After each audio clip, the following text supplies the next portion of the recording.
Welcome to Vegan Business Talk with Katrina Fox, author of Vegan Ventures, Start and Grow an Ethical Business.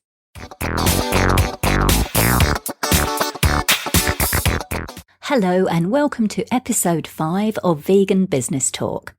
I'm Katrina Fox, journalist, media trainer and editor of veganbusinessmedia.com, the multimedia blog providing success tips for vegan business owners and entrepreneurs.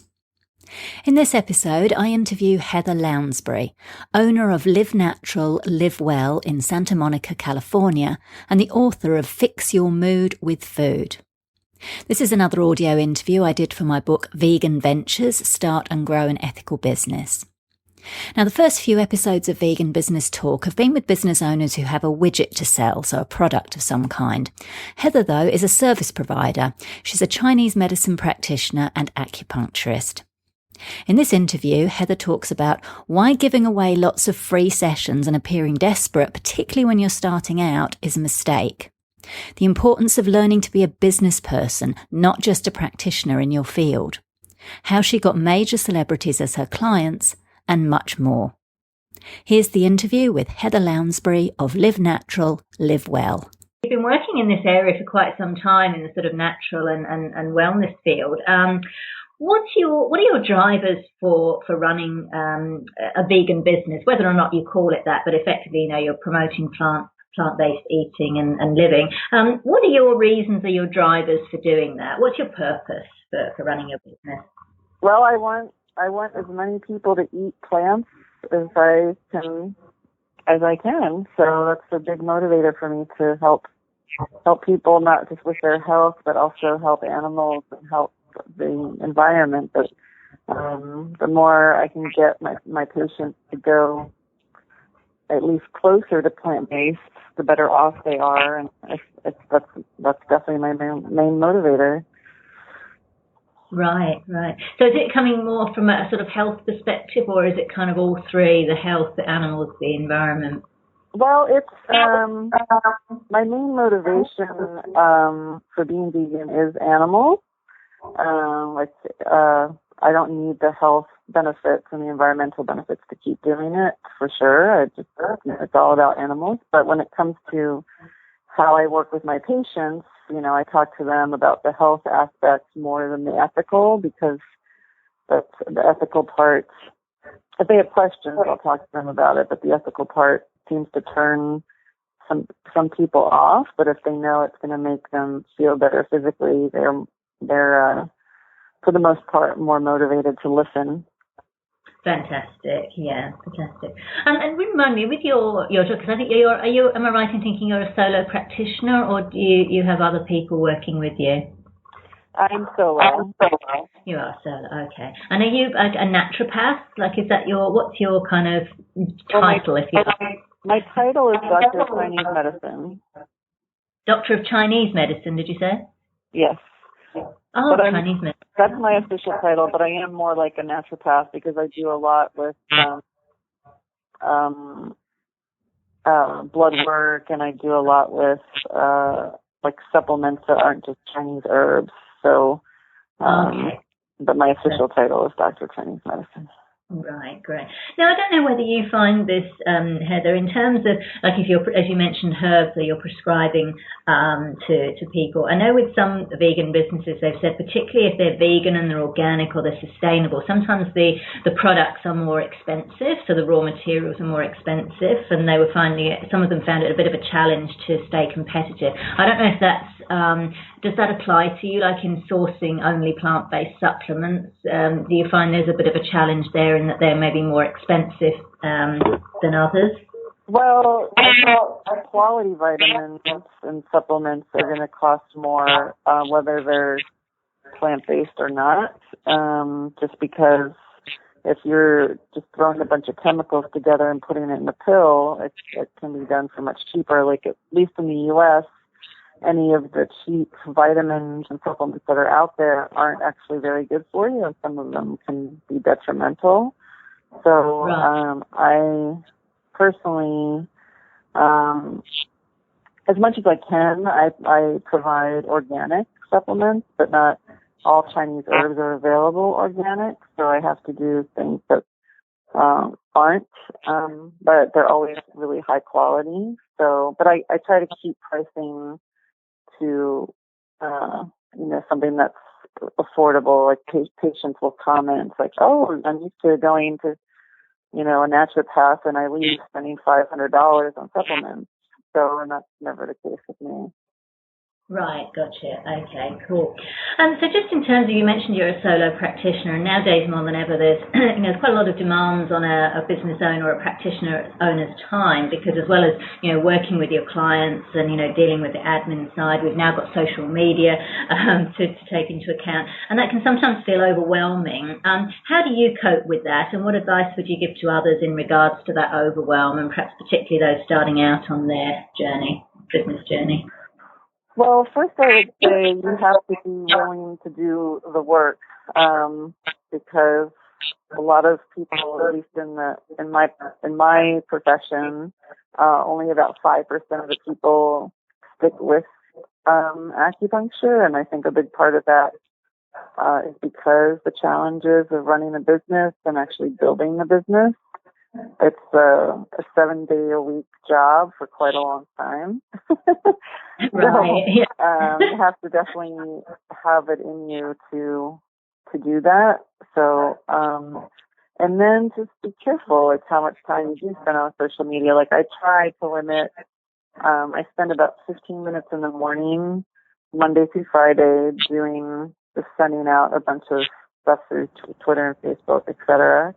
And then I might check and see once or twice in the day beyond that, like if people have comments, questions, people I need to, thank for tweeting something that I've tweeted or whatever the case may be. But you can get sucked into doing it 8 hours a day because there's just so much out there now. Yeah. So do your best to limit it, and also stay focused on the positive would be a big thing that I would recommend. I've seen too many times where people, leave, not necessarily with me, but, there's nasty comments and derogatory feedback, and then the person who it's towards, they respond and get engaged in this ridiculous battle, and this is, goes for health practitioners and anyone else who is online. But I would just say focus on the positive and just let, if there's anything negative out there, just let them say their piece, but don't get involved in any way.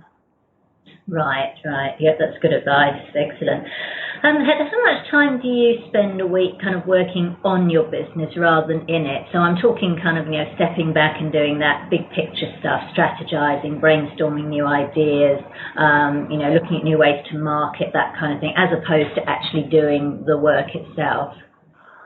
Well, right now I'm doing a lot because I had a book come out in May, so it's way more than I normally would be spending on my business. So I might spend 2-3 hours a day on marketing and brainstorming and reaching out to people and so forth. So, so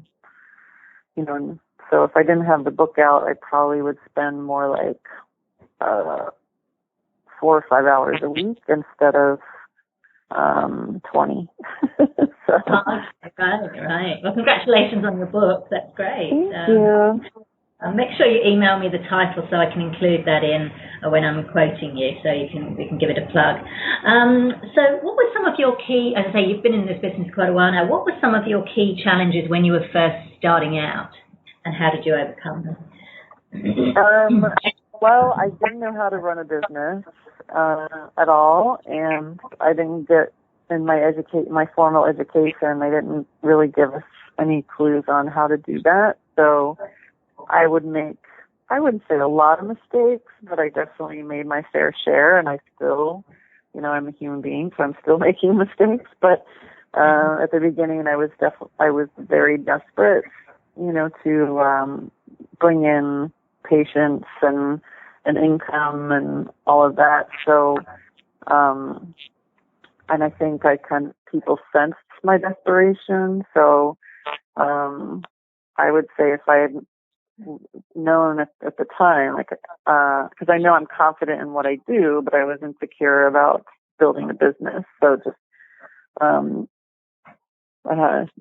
getting that across that you're good at what you do, and also I was very I gave away a lot of free sessions to people who didn't really appreciate the work and never came back, kind of thing. So that was another mistake, or challenge I had. And there was no social media when I first started. So it was really about making personal connections anywhere I could. So that was hard too, because no one, without getting cheesy or tacky or pushy, it was a challenge in social settings to promote my business. Yeah. Right, cool. So at what point did you feel like you sort of managed to overcome that? Because I guess there's at some point with a business owner, you're at the beginning, like you say, you're desperate to get the income and the clients and do all that stuff. At what stage did you feel like you kind of got over that hurdle, like you'd sort of built up your reputation and your business to the point where some of those challenges were overcome and that you started to kind of sail along a little bit? Probably a couple years. Couple of years. And okay. Yeah, and then the economy tanked however many years ago. So yeah, I was going to ask you about that. Yeah, how did you that cope brought with on that? all these other challenges. Right. But, so how did you cope with that, Heather? How did that sort of impact your business, and what did you do from a business perspective to get through that? well, things definitely slowed down for me, because even patients of mine that had plenty of money still and very solid jobs were afraid to spend money. So that was an issue. And how I overcame it is I pushed myself in other ways to market myself and brand myself. Like I started a radio show to get the word out there, and I'm still doing that. And it also pushed me to write a book that eventually came out. So just being creative and figuring out new ways that I could get the word out there. Fantastic. That's great. I love that you were really innovative, because a lot of people just go, oh my God, it's terrible. What can I do? And it's actually I love that it's actually pushed you to maybe get out of your comfort zone a little bit and to be creative and innovate. So that's great. Well done. I like that. It's a great story.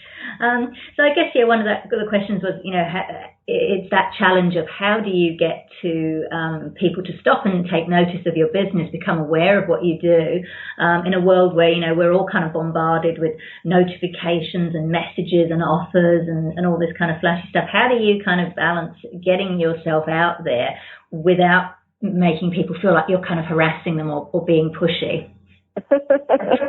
Well, good question. I think a big part of it is just knowing I'm really good, and not to sound arrogant, but I know I help my patients. So just having that confidence, people sense that, and having trust that it's all going to work out. So even when the economy crashed, keeping a positive attitude was really important. I know I'm meant to be doing this for a living, so that was key. And I've set it up that I only send out one newsletter a month now. I'm only doing one radio show a month now, and my rule is that I will follow up with someone twice, and then I let them go. So if I don't hear from someone after 2 phone calls or emails, then I let them be, and if they decide they want to reach out to me, they will. Oh, okay. Is that with new clients that haven't come to see you, or clients that have been to see you? Everyone. Oh, okay, right. Gotcha. Okay. Unless I have the occasional, patients I've had for years, and I know they just have these insane schedules, and it's nothing to do with me, then I might like send them 3 or 4 emails like, hey, where are you? But in general, that's just 2 follow-ups, and then I let them decide when they want to see me. Sure, got it. That's great. In terms of competition, and there's obviously nowadays, and perhaps back when you started, there wasn't so many, but nowadays, there's quite a lot of, I guess, practitioners now promoting plant-based living, which of course is fantastic. I'm just curious how that may have impacted you, or how do you go about standing out, within that kind of somewhat perhaps crowded plant-based practitioner arena? Well, there aren't really any acupuncturists that are plant-based or even okay with plant-based eating. So that definitely makes me stand apart. And also, since I have the Chinese medicine background, there's not any other plant-based nutritionists that are out there. They don't have the knowledge that I do and the experience that I do with the Chinese medicine. So, yeah, and it's like, since acupuncturists are kind of known for not being vegan friendly, that helps me stand out quite a bit. Great. Yeah, I was just thinking that with Chinese medicine. I know obviously some of it is great, but I know there's obviously aspects of Chinese medicine, homeopathy, and acupuncture that are not as vegan friendly. So that's great. That's good. You've obviously cornered a niche there. That's lovely. Well done. Like that. Thank you.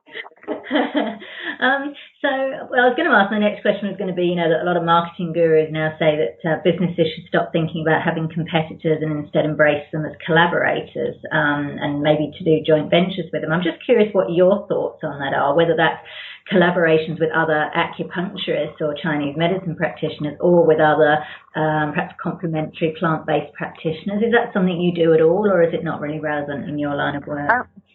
Well, I'm always happy to refer to other plant-based businesses, and especially if I feel like I can't help the person, I'm not going to hold on to them just because, it's an income. So if I feel like I can't do everything they need, like if I get someone who is a professional athlete and they want more than I can give them nutritionally, I might refer them to someone who has more of the athletic background.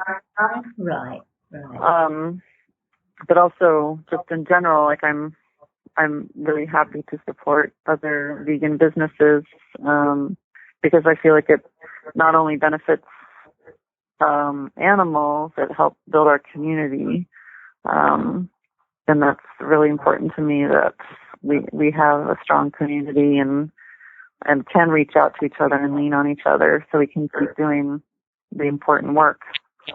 Absolutely. Just going on to mindset. So a lot of business owners say that running and owning their own business, it's the fastest and most effective form of personal development because it forces you to grow as a person. What qualities do you believe are essential to staying the course and running a successful vegan business?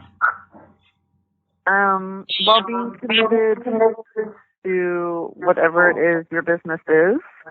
Like I said before, only 5% of acupuncturists actually stick with it. And not that they don't believe in the medicine, but you really, you have to take it to another level than just the average, like, oh, I like my job. It's interesting, or I like helping people. You really have to have a passion for it, because being a business owner, you never really have a day off, ever. So at least I don't. So there's always, even if I'm not actually seeing patients, there's always things like me writing a list of what needs to get done next week and following up with things and all of that. But, and staying true to your values, whether it's the vegan thing or how you work, what your ethics are around work. So staying true to that. And some tenacity. I've been called several times tenacious because I no problem. Like when I first started out, I sent out, just like I cold called and sent out letters before really people were using email to managers of every major musician and actor you can think of, and and I followed up with all of them. So I'm like, I'm reaching out to Paul McCartney's manager. I don't care. I didn't get Paul as a client, but I did get other, pretty amazing artists as patients of mine. So, wow.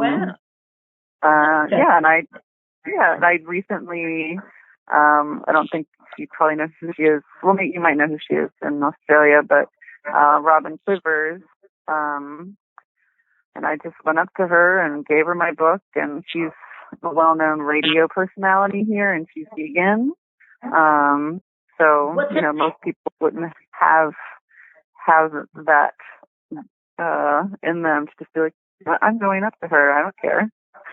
Fantastic. What's her name? I mean, I Robin? did it, of course, in a nice way. It's not like I'm pushy and like, get out of my way. I'm going to give her my book. It was, done very professionally, and we laughed and had stories to tell because she got her start in Washington, D.C., which is where I'm originally from. So, I told her I've been listening to you since I was 8 years old, and she, really appreciated that personal connection. And fantastic. So, yeah, that's awesome. And what's her surname? Did you say it was Robin? And what's her surname?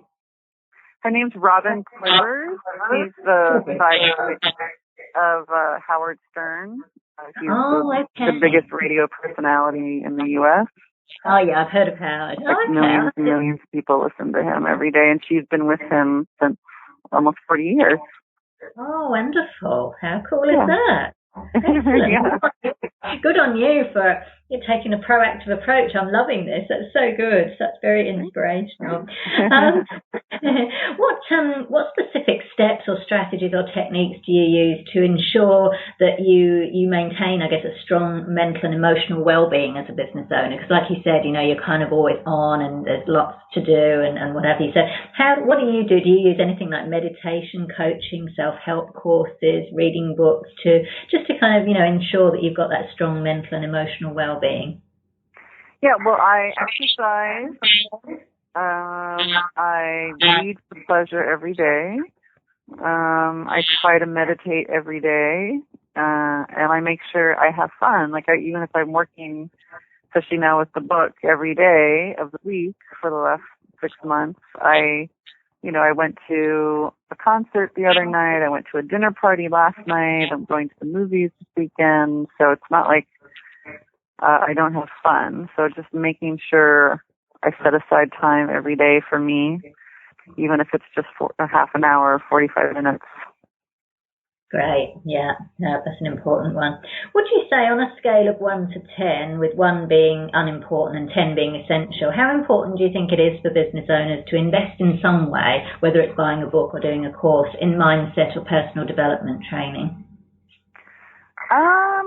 Well, I think if you have the personality for it, because some people just aren't open to it, but I think it's really important. I've done several courses over the years of where my blockages are around money, and other things like that, and just growing as a person, not just for personal reasons and professional reasons. So I think probably I'd say a 9 out of 10, just because I don't want to say 10 because some people just don't have, I know some in my personal life, that's just not who they are. So it's not going to work for them if they're not open to it. Sure. What would be, and I know you probably touched on this a little bit earlier, if you could just summarize, what would you say have been the key lessons that you've learned through running your business, whether that's personal or professional or both? My God, there's so many lessons. Let's see. Just to believe in myself, and know that my purpose of wanting to help people and wanting to help animals is so important that it's worth putting the work into.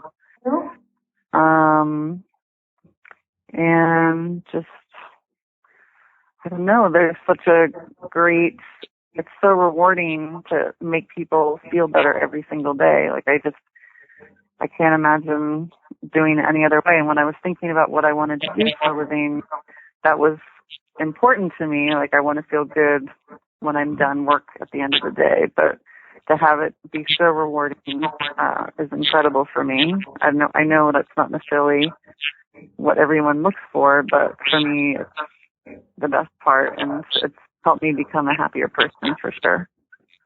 Fantastic. What did you do before, Linda, or did you graduate straight from college into what you're doing now, or did you do anything else before?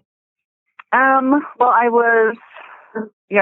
basically, right after college, moved to California and thought I was going to go to grad school to become a professor.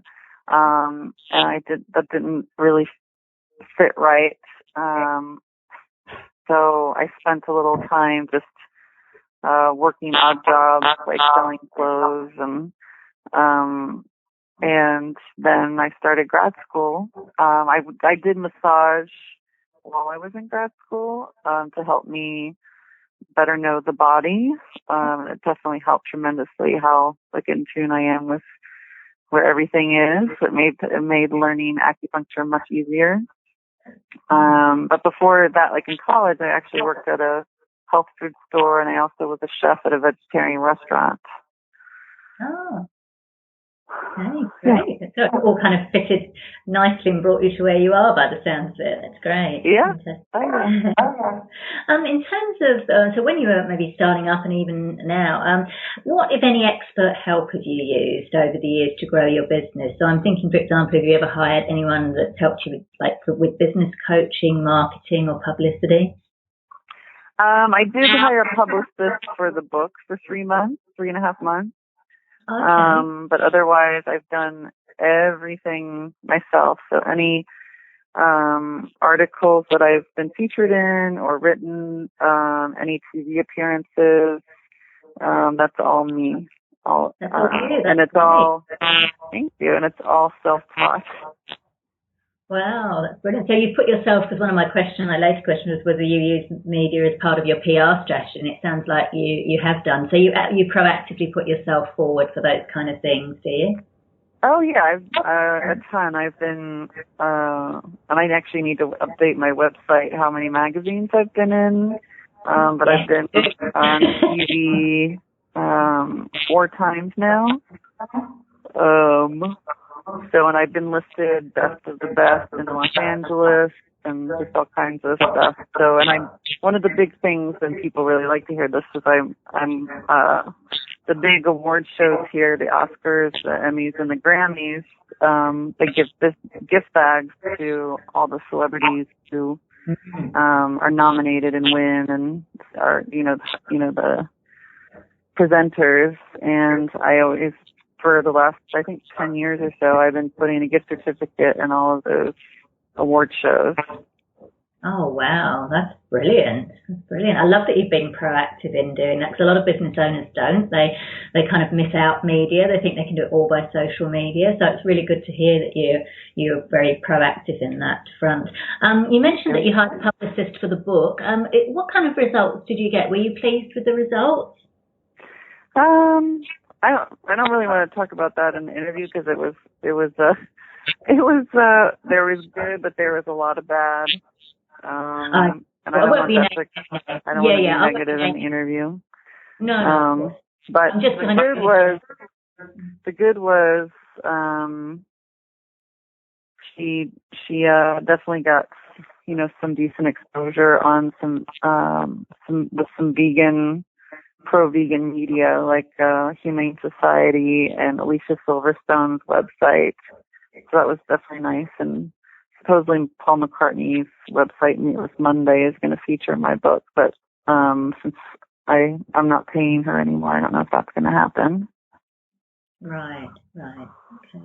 Yeah, I'm just curious. I'm not mentioning any names. I'm just trying to get an idea of, whether business owners, what their experience has been of hiring professionals. So I'm more kind of asking from a general perspective. Okay. Well, Yeah. if you feel like a publicist would help your type of business, if I didn't have a book, I would definitely not have hired a publicist because you never know if they're actually going to get you any business. Like even if you get some TV exposure through them or something, it doesn't guarantee any actual income. But if you have a big budget and want to try it, then go for it. But most people, if your business isn't booming and you want to hire a publicist, means you don't really have the money to do it. So. Sure. So for those who aspire to owning their own business, and obviously in this case a vegan-run business, what, in your opinion, what would you say the key things are that they need to take into account before making the jump from employment to self-employment and running their own business? Well, I said before, you have to be willing to work 7 days a week for a really long time, and you have to be willing. Another thing is you have to be willing to take a lot of rejection, even if your service or product is the best there is. It doesn't guarantee success. It definitely doesn't guarantee immediate success. It can be a gradual buildup. It's very rare. With any type of business, it's very rare that it just goes from 0 to 100, within a year. It's usually a much more gradual process. So that would be my words of advice, I guess. Right, yeah. And I guess some other people said, making sure that you kind of have some kind of financial backup, whether it's, a bit of savings just to kind of tide you over as you're building the business. I don't know if that was something you would... Yeah, some saving. I actually worked part-time. The first year I had my acupuncture license, I worked part-time doing massage still. Okay, cool. Yeah, that's a good advice. Yeah, a few people have said that as well, like not necessarily making the jump full-time into it. Just sort of, so that's a really good thing you said there. Yeah. Yeah, that's great. And just in terms of using the word vegan in your marketing materials, on your website, there's two sort of schools of thought. One is that, it's still a scary word and it could, scare away potential clients. And the other is, well, it's clever niche marketing. So I'm curious, what are your thoughts on that and what your choice of is how you use the word and or not and why? Well, I think for certain people and certain types of businesses, using the word vegan is preferable. But for what I'm doing, because since people are still really turned off by the word, unfortunately, I steer away from it just because I want as many people to come to me as possible without any preconceived ideas, and also like, she's vegan, I'm not going to go to her. Who knows what she's going to tell me to do or try to get me to eat. So it does say on the top of my website that I'm vegan, and it says in my bio, but otherwise I don't use the word in any materials. Like I say, like on my Twitter handle, I say organic veggie eater, because I want as many people as possible to see me. And there's I just feel like with what I do for a living, it's best to not put that up right up front, because it could turn people away that potentially, become vegan or vegetarian. And I've, over the years, pretty much all my patients, as long as they've made dietary improvements, all of them are eating less animal products across the board. And many of them have gone vegan and vegetarian. Like I'd say probably at least 100. So, I think that's for me the best way. But obviously, like if you have,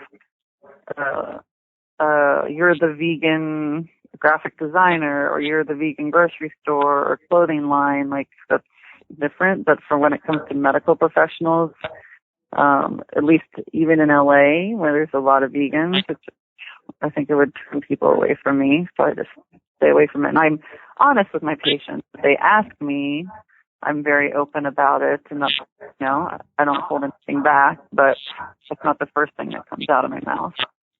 Got it. Yeah. You mentioned on your website, on the top of your website, it says vegan though, so you've got it or is that you've got it fairly?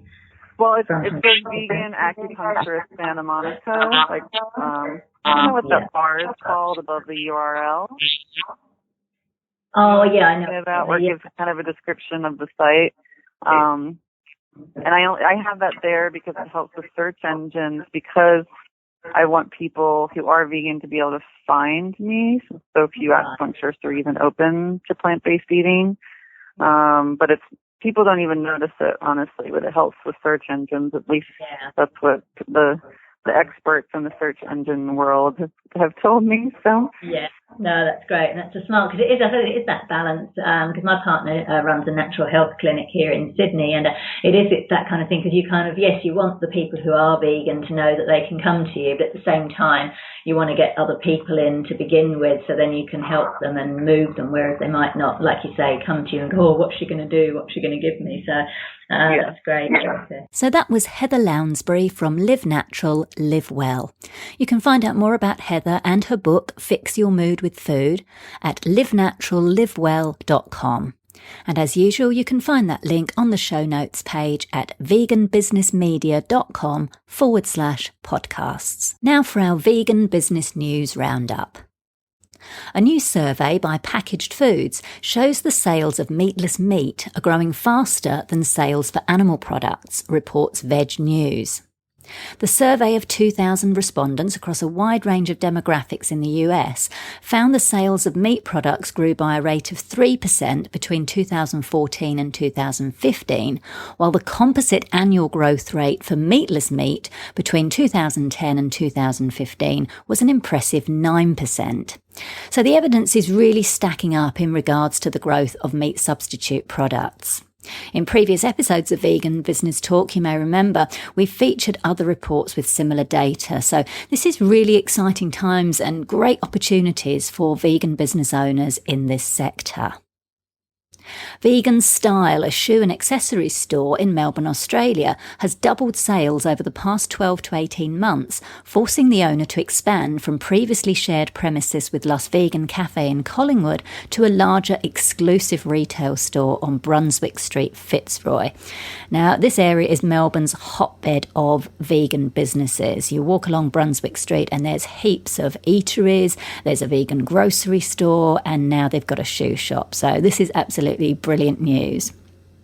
The owner, Justin Mead, told Vegan Business Talk, that's me, that the launch weekend saw an extraordinary number of sales, almost double what the company would normally do. So the new location is obviously working. Justin also said that many new customers are not vegan, they're simply attracted to the styles and the products. Now this is a really important point, and it's fantastic because that's what we want to do, convert the masses.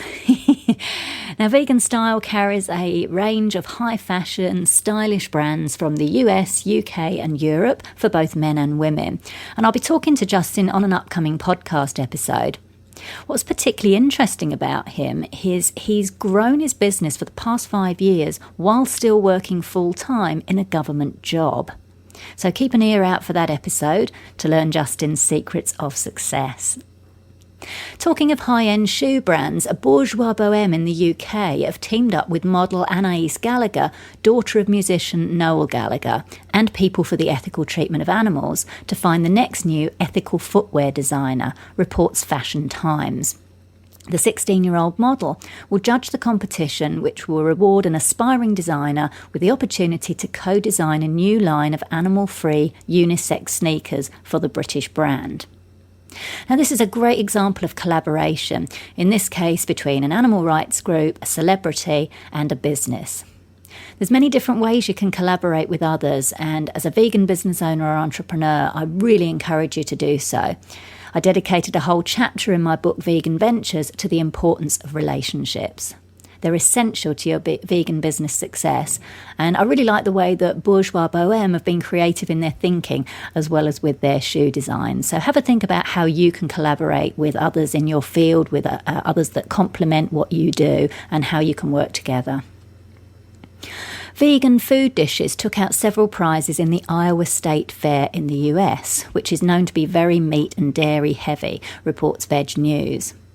Apparently the fair is known for its 600-pound cow made out of butter. Oh, when I read that, I kind of went, ew, because that sounds really disgusting. On the positive side, though, there were 3 vegan categories in this year in the fair's food competitions that collectively drew over 10,500 entries. Peanut butter and chocolate truffle pie won gold in the vibrant vegan category. I love that category, vibrant vegan. We're all vibrant vegans. No-bake peanut buttercup bars won the #1 dessert overall in the raw vegan category, and a range of other dishes, both sweet and savoury, took out gongs in the vegan miscellaneous category. So congratulations to all those vegan businesses that entered, and those that won, of course, for changing people's perceptions of what vegan food is. Now, my vision is vegan world domination, one business at a time. So let's hope that next year at the fair there'll be a lot less meat and dairy and a lot more vegan offerings.